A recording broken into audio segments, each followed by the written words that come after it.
आता पाहूयात टॉप 9 राजकीय बातम्या। नागपूरच्या सावनेर विधानसभा मतदारसंघात भावी पालकमंत्री म्हणून आशिष देशमुख यांचे होर्डिंग लावले, तर कामगिरी दमदार आणि आमदार दमदार अशा आशाचा उल्लेख करत सरकार स्थापनेपूर्वीच होर्डिंग। मिटकरींची नरेश अरोरांविषयीची भूमिका पक्षाची नाही, मिटकरींनी नरेश अरोरांविषयी मीडियात भूमिका मांडू नये। पार्थ पवारांची भूमिका, पक्षाच्या यशाचं श्रेय नरेश अरोरांनी घेतल्याचं मिटकरींचं म्हणणं। काँग्रेसकडे आता कुठलाही पर्याय उरला नाही, काँग्रेस आणि काँग्रेसच्या आमदारांचं भविष्य राहिलेलं नाही, त्यामुळे महाराष्ट्रातल्या काँग्रेसच्या 16 आमदारांनी भाजपमध्ये विलीन व्हावं। भाजपा आमदार आशिष देशमुखांचा काँग्रेसला टोला।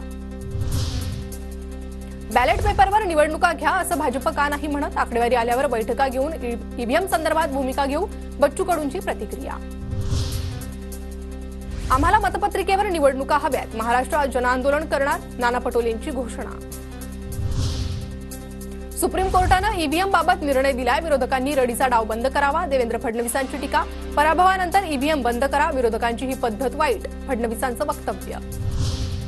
पराभव झाला की ईव्हीएमच्या माथी मारला जातो, यश मिळालं की विरोधकांसाठी ईव्हीएम चांगलं असतं, अजित पवारांचं विरोधकांना उत्तर।